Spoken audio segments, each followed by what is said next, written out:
नमस्कार दोस्तों, Bihari exam study में आपका स्वागत है। ये चैनल खासकर एसएससी, एनडीए, सीडीएस, एनटीपीसी और हाँ, स्टेट पीएससी की तैयारी करने वालों के लिए बहुत ज़रूरी और मददगार हो सकता है। तो सब्सक्राइब ज़रूर करें।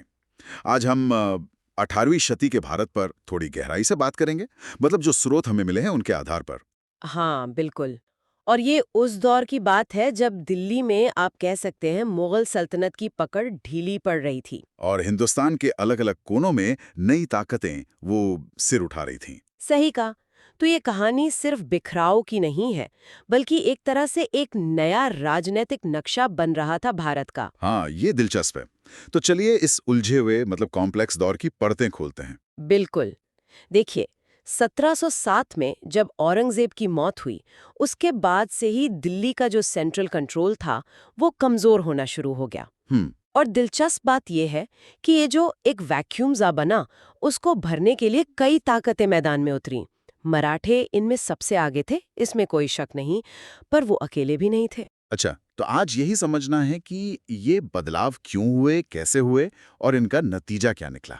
तो फिर मराठों से शुरू करते हैं।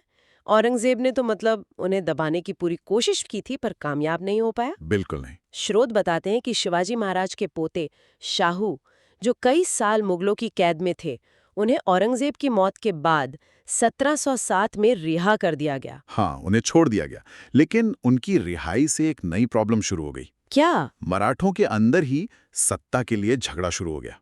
शाहू और उनकी चाची ताराबाई, उनके बीच में। और यहाँ से मराठा इतिहास में एक आप कह सकती हैं नया मोड़ आता है। तो ये अंदरूनी लड़ाई कब तक चली? ये अंदरूनी लड़ाई करीब-करीब 1714 तक चली और इसमें शाहू को एक बहुत ही मतलब काबिल आदमी बालाजी विश्वनाथ उनका साथ मिला। अच्छा। बालाजी ने अपनी सूझबूझ से शाहू को जीत दिलाई और नतीजा ये हुआ कि 1713 में शाहू ने बालाजी विश्वनाथ को अपना पेशवा मतलब प्रधानमंत्री बना दिया। पेशवा, प्रधानमंत्री, हाँ। और ये बहुत बड़ा बदलाव था, क्योंकि इसके बाद मराठा राज की जो असली ताकत थी, वो धीरे धीरे राजा शाहू के हाथ से निकलकर पेशवाओं के हाथ में आने लगी। तो राजा शाहू सिर्फ नाम के शासक रह गए। काफी हद तक, हाँ। बालाजी विश्वनाथ ने ना सिर्फ अंदरूनी तौर पर मराठा सरदारों को शाहू के साथ जोड़ा, बल्कि उन्होंने दिल्ली दरबार की कमजोरी का भी खूब फायदा उठाया। कैसे? 1719 में उन्होंने मुगलों के जो सैयद बंधु थे, जो उस वक्त किंग मेकर बने हुए थे, उनसे एक बहुत जरूरी समझौता किया। हम्म। इस समझौते से शाहू को दक्कन में जो उनका स्वराज क्षेत्र था, उस पर मुगल मान्यता मिल गई। और सबसे जरूरी बात, मराठों को 6 मुगल सूबों से चौथ और सरदेशमुखी वसूलने का अधिकार मिल गया। ये चौथ और सरदेशमुखी, ये क्या चीज थी जरा समझाएंगी? हाँ, ये दरअसल टैक्स थे। चौथ का मतलब था उपज का चौथा हिस्सा। ये मराठे उन इलाकों से लेते थे जिन्हें वो अपनी सुरक्षा देते थे या जहां वो अपना दावा जताते थे। अच्छा। और सरदेशमुखी एक एक्स्ट्रा 10% टैक्स था। ये इस आधार पर लिया जाता था कि शाहू उस इलाके के सरदेशमुख यानी सबसे बड़े मुखिया हैं। तो इन टैक्सों से मराठों को बहुत फायदा हुआ होगा। जबरदस्त। इन अधिकारों ने मराठों की आमदनी और उनकी ताकत दोनों में बहुत ज्यादा इजाफा किया।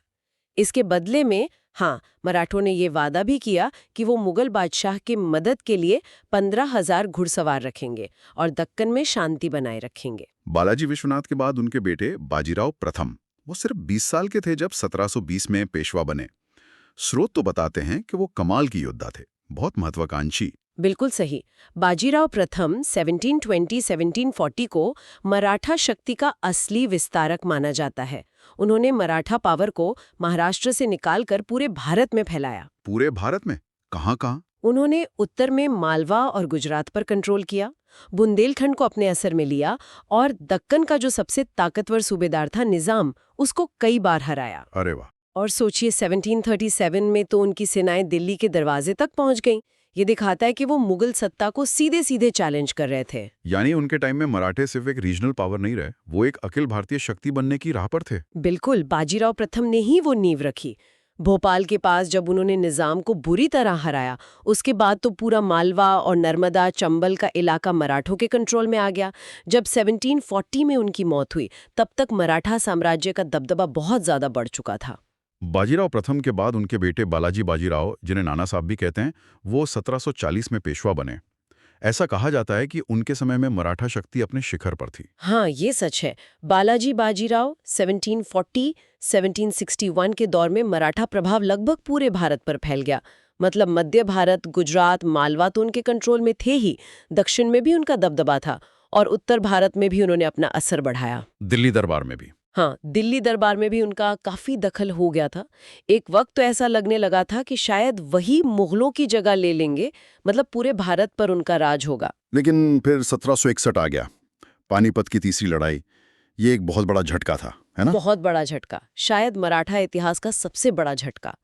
ये लड़ाई हुई अफगानिस्तान के शासक अहमद शाह अब्दाली और मराठों के बीच। अब्दाली अकेला था? नहीं, अब्दाली का साथ कुछ भारतीय शासकों ने भी दिया, जैसे रुहेलखंड के सरदार थे, अवध का नवाब था। और नतीजा? नतीजा मराठों के लिए भयानक हार थी। स्रोतों के मुताबिक उनके कई बड़े बड़े सेनापति और पेशवा के अपने बेटे विश्वासराव और चचेरे भाई सदाशिवराव भाऊ हजारों सैनिकों के साथ मारे गए। बाप रे। इस हार की खबर सुनकर पेशवा बालाजी बाजीराव भी ज्यादा दिन जिंदा नहीं रह सके, सदमे से उनकी मौत हो गई। तो इस हार का मतलब क्या हुआ? क्या मराठा शक्ति एकदम खत्म हो गए? कर दिया कि मराठे पूरे भारत पर राज नहीं करेंगे। उनका जो सपना था एक अखिल भारतीय साम्राज्य बनाने का, वो सपना चकनाचूर हो गया। और अब्दाली वो जीत गया, तो क्या वो भारत में रुका? नहीं, अब्दाली भी ज्यादा दिन टिक नहीं पाया। उसकी अपनी सेना में बगावत हो गई और उसे वापस लौटना पड़ा। तो लड़ाई ने ये फैसला नहीं किया कि भारत पर कौन राज करेगा, बल्कि ये तय कर दिया कि कौन नहीं करेगा, और वो थे मराठे। लेकिन मराठे पूरी तरह खत्म नहीं हुए, आपने कहा। नहीं, बिल्कुल नहीं। हार के बाद जो अगले पेशवा बने माधवराव प्रथम 1761 से 1772, उन्होंने नाना फडणवीस जैसे बहुत काबिल मंत्री की मदद से स्थिति को संभालने की भरपूर कोशिश की। अच्छा, क्या किया उन्होंने? उन्होंने निजाम को हराया, मैसूर के हैदर अली से नजराना वसूला और यहाँ तक कि जो मुगल बादशाह शाह आलम द्वितीय थे, उनको वापस दिल्ली की गद्दी पर बैठाने में मदद की। तो मतलब वापसी की कोशिश हुई? हाँ, कोशिश हुई और कुछ हद तक कामयाब भी रही, लेकिन माधवराव की जल्दी मौत हो गई, सिर्फ 28 साल की उम्र में। और फिर मराठा सरदारों में आपसी खींचतान बहुत बढ़ गई। कौन से सरदार? जैसे ग्वालियर के सिंधिया, इंदौर के होलकर, बड़ौदा के गायकवाड़, नागपुर के भोसले, ये सब अपने अपने इलाकों में ज्यादा ताकतवर होते गए और पूना में जो पेशवा की सेंट्रल अथॉरिटी थी, वो कमजोर होती गई। इनमें महादजी सिंधिया का नाम काफी सुना है। वो बहुत ताकतवर हो गए थे। हाँ, महादजी सिंधिया काफी काबिल नेता थे। उन्होंने उत्तर भारत में, खासकर दिल्ली पर, अपना नियंत्रण कायम किया। उन्होंने राजपूतों को भी हराया और अपने मराठा कॉम्पिटिटर्स को भी दबाया। एक समय तो ऐसा लगा कि शायद वो मराठा शक्ति को फिर से एकजुट कर लेंगे। लेकिन 1794 में उनकी मृत्यु हो गई और फिर 1800 में नाना फडणवीस की मृत्यु के साथ ही मराठा शक्ति के दोबारा मजबूत होने की जो उम्मीदें थीं, वो लगभग खत्म हो गईं। उनकी आपसी फूट ने बाद में अंग्रेजों का काम बहुत आसान कर दिया। तो ये तो हुई मराठों की कहानी, लंबी और उतार चढ़ाव भरी। लेकिन जैसा आपने शुरू में कहा था, वो अकेले नहीं थे। और कौन सी ताकतें थीं जो इस दौर में उभर रही थी? हाँ, कई और भी थीं। जैसे उत्तर भारत में जाट एक अहम शक्ति बनकर उभरे। जाट? हाँ, ये दिल्ली, मथुरा, आगरा के आसपास के किसान थे जिन्होंने औरंगजेब की नीतियों के खिलाफ विद्रोह किया था। चूड़ामन और बदन सिंह जैसे नेताओं ने भरतपुर में एक जाट राज्य की नींव रखी। और सबसे मजबूत जाट शासक? वो थे राजा सूरजमल। सूरजमल, हाँ, इनका नाम तो काफी प्रसिद्ध है। बिल्कुल, सूरजमल, जिनका शासनकाल लगभग 1756 से 1763 तक रहा, एक बहुत ही योग्य शासक और कुशल एडमिनिस्ट्रेटर थे। उन्होंने जाट राज्य का काफी विस्तार किया, पूरब में गंगा से लेकर दक्षिण में चंबल तक, जिसमें आगरा, मथुरा, मेरठ, अलीगढ़ जैसे बड़े इलाके शामिल थे। उन्होंने भरतपुर को बहुत मजबूत किला बनाया। लेकिन ये शक्ति ज्यादा टिकी नहीं। 1763 में उनकी मृत्यु के बाद जाट राज्य फिर से कमजोर पड़ गया और बिखर गया। अच्छा, और पंजाब की तरफ क्या हो रहा था? वहां सिखों का उदय कैसे हुआ? हाँ, पंजाब में सिख शक्ति का उदय भी इसी दौर की एक महत्वपूर्ण घटना है। गुरु गोबिंद सिंह जी ने सिखों को खालसा, मतलब एक लड़ाकू पंथ के रूप में संगठित किया था, ताकि वो अपने धर्म और अपनी आज़ादी की रक्षा कर सकें। हम्म। उनके बाद बंदा बहादुर ने मुगलों के खिलाफ संघर्ष जारी रखा। हालांकि वो पकड़े गए और 1716 में उन्हें मार दिया गया।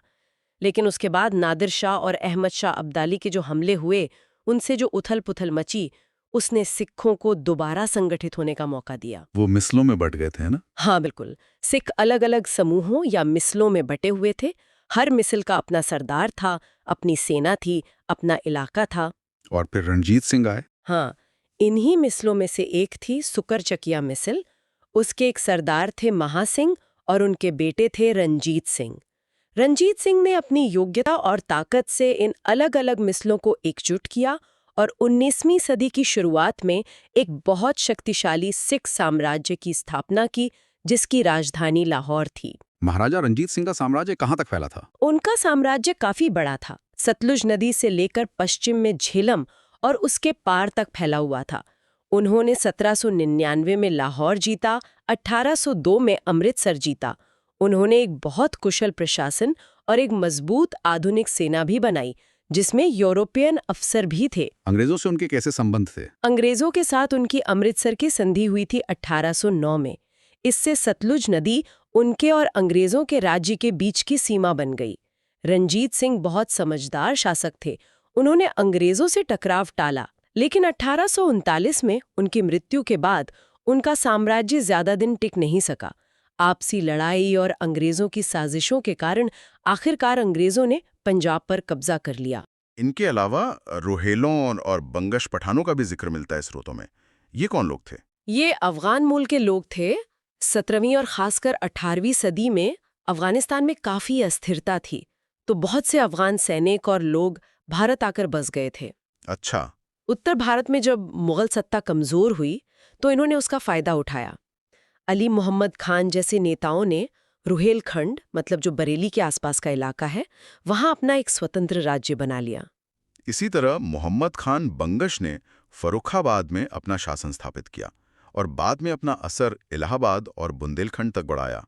तो ये भी गंगा घाटी की राजनीति में अहम खिलाड़ी बन गए थे। हाँ बिल्कुल, वो मराठों, अवध के नवाब और दिल्ली दरबार के साथ लगातार उलझे रहते थे। तो ये जो इतनी सारी नई क्षेत्रीय ताकतें खड़ी हो रही थीं, मराठे, जाट, सिख, रुहेले, इनकी अपनी व्यवस्था कैसी थी? मतलब क्या ये पूरी तरह मुगलों से अलग थे या उन्हीं की नकल कर रहे थे? देखिए, ज्यादातर मामलों में इन नए राज्यों ने जो प्रशासन का ढांचा था, वो काफी हद तक मुगलों वाला ही अपनाया। जैसे जमीन का लगान वसूलने का तरीका या जो अधिकारियों के पद थे, वो काफी मिलते जुलते थे। लेकिन वफादारी बदल गई थी। हाँ, वफादारी अब दिल्ली के बादशाह के बजाय अपने क्षेत्रीय शासक के प्रति थी। हालांकि ये भी दिलचस्प है कि मराठे और सिख जैसे विद्रोही समूह भी किसी न किसी रूप में मुगल बादशाह की सर्वोच्चता को मानते जरूर थे, कम से कम नाम के लिए ही सही। शायद उन्हें लगता था कि इससे उनके शासन को एक तरह की वैधता मिलेगी। तो क्या इनमें कोई अखिल भारतीय सोच थी, कोई पैन इंडिया विजन था, या सब अपने अपने दायरे में ही सिमटे हुए थे? नहीं, मुख्य रूप से ये अपने अपने क्षेत्र पर ही केंद्रित थे। आप कह सकती हैं कि इनका फोकस रीजनल था। इन राज्यों में जो स्थानीय जमींदार थे, सरदार थे, व्यापारी थे, उनका महत्व बहुत बढ़ गया था। अच्छा, कैसे? शासक अब इन्हीं लोकल ताकतों के सहयोग से काम चलाते थे। खासकर व्यापारी वर्ग, जैसे उत्तर भारत में जगत सेठ या दक्षिण में चेट्टी, वो अपने बैंकिंग व्यवस्था के जरिए इन राज्यों को पैसा उधार देकर, मतलब लोन देकर, काफी प्रभावशाली हो गए थे। लेकिन ये राज्य ताकतवर होते हुए भी आपस में लगातार लड़ते रहते थे। उनमें एकता की बहुत कमी थी। कोई भी एक ऐसी व्यवस्था नहीं बना पाया जो पूरे भारत को एक साथ ला सके, उसे स्थायित्व दे सके। और शायद यही उनकी सबसे बड़ी कमजोरी साबित हुई। इस सारी राजनीतिक उठापटक का आम लोगों की जिंदगी और अर्थव्यवस्था पर क्या असर पड़ रहा था? क्या सब कुछ मतलब बिखर रहा था, कियोस था? ये एक दिलचस्प सवाल है। देखिए, राजनीतिक उथल-पुथल तो थी, इसमें कोई शक नहीं। लड़ाइयां हो रही थी, इलाके बदल रहे थे, लेकिन जमीनी स्तर पर अर्थव्यवस्था काफी हद तक चलती रही। अच्छा। हाँ, गांव अब भी काफी हद तक आत्मनिर्भर थे। वो अपनी जरूरतें खुद पूरी कर लेते थे। शासक बदलते थे, लगान वसूलने वाला बदल जाता था, लेकिन गांव की जो मूल व्यवस्था थी वो बनी रहती थी। और व्यापार वगैरह? व्यापार और दस्तकारी भी चलते रहे। बल्कि भारत का जो दस्तकारी उद्योग था, खासकर सूती कपड़ा, वो तो उस समय दुनिया में सबसे अच्छा माना जाता था। ढाका का मलमल, अहमदाबाद और सूरत का कपड़ा, मसूलीपट्टनम की छींट, इनकी पूरी दुनिया में मांग थी। और क्या क्या बनता था? रेशम, शॉल, कालीन, धातु का काम, हथियार, बहुत कुछ भारत में बनता था और देश के अंदर और बाहर दोनों जगह बिकता था। व्यापार और बैंकिंग का भी जिक्र है स्रोतों में। हाँ, व्यापार काफी फैला हुआ था। देश के अंदर नदियों और सड़कों के रास्ते माल आता जाता था और इसे संभालने के लिए बैंकिंग व्यवस्था भी काफी विकसित थी। जगत सेठ और नगर सेठ जैसे बड़े बैंकर थे जो हुंडी का इस्तेमाल करते थे। हुंडी वो क्या होती है? हुंडी एक तरह का बिल ऑफ एक्सचेंज होता था जिससे बिना कैश लिए दिए दूर दराज के शहरों के बीच पैसों का लेन देन हो जाता था। इससे व्यापार में बहुत आसानी होती थी। तो मतलब मुगल साम्राज्य के कमजोर होने से अर्थव्यवस्था पूरी तरह ठप नहीं हुई? थी, बल्कि कुछ इतिहासकार तो ये भी मानते हैं कि क्षेत्रीय शक्तियों के उदय से स्थानीय अर्थव्यवस्था को और बढ़ावा मिला और यहाँ पूंजीवाद के विकास के लिए कुछ शुरुआती स्थितियां मौजूद थीं। और शिक्षा का क्या हाल था उसमें? क्या पश्चिम में जो वैज्ञानिक क्रांति हो रही थी उसका यहाँ कोई असर दिख रहा था? नहीं, स्रोत तो यही बताते हैं कि शिक्षा व्यवस्था काफी पारंपरिक थी। हिंदुओं के लिए पाठशालाएं थीं, मुसलमानों के लिए मकतब थे। क्या पढ़ाया जाता था इनमें? इनमें ज्यादा जोर साहित्य, कानून, धर्म, तर्कशास्त्र, दर्शन शास्त्र पर होता था। विज्ञान और तकनीक की जो पढ़ाई थी उस पर ज्यादा ध्यान नहीं दिया गया, जबकि उसी समय पश्चिम में साइंस और टेक्नोलॉजी बहुत तेजी से आगे बढ़ रही थी। तो ये एक कमी थी। हाँ, ये एक बड़ी कमी थी। प्राथमिक शिक्षा तो फिर भी काफी फैली हुई थी, मतलब गांव-गांव में पाठशालाएं थीं, लेकिन जो उच्च शिक्षा थी वो बहुत सीमित थी और उसे ज्यादातर राजा नवाब या अमीर जमींदार ही सहारा देते थे। और समाज में महिलाओं की स्थिति कैसी थी? और दास प्रथा के बारे में भी कुछ बताइए। देखिए, समाज तो मुख्य रूप से पितृसत्तात्मक ही था। महिलाओं को परिवार में इज्जत जरूर मिलती थी, एक स्थान था, लेकिन बराबरी का दर्जा नहीं था। उनकी व्यक्तिगत आजादी बहुत कम थी। ऊंचे तबके की कुछ महिलाओं को छोड़ दें जो शायद पढ़ी लिखी भी होती थीं, ज्यादातर महिलाएं घर की चारदीवारी में ही रहती थीं। पर्दा प्रथा बहुत आम थी, खासकर उत्तर भारत में। और सामाजिक कुरीतियां? हाँ, सती प्रथा, बाल विवाह, बहु विवाह, ये सब कुरीतियां समाज में मौजूद थीं। खासकर बंगाल और राजपूताना जैसे इलाकों में सती प्रथा काफी फैली हुई थी। विधवाओं की हालत तो बहुत ही खराब थी, उन्हें समाज में बहुत मुश्किलों का सामना करना पड़ता था। ये तो बहुत दुखद है। और दास प्रथा, क्या वो भी थी? हाँ, दास प्रथा भी उस समय मौजूद थी। लोग गरीबी, अकाल या कर्ज की वजह से अपने बच्चों को बेच देते थे। इन दासों से घरेलू काम करवाया जाता था, खेती का काम लिया जाता था। ये कहाँ ज्यादा होता था? स्रोत बताते हैं कि राजपूत, खत्री, कायस्थ परिवारों में घरेलू काम के लिए दासियां रखना आम बात थी।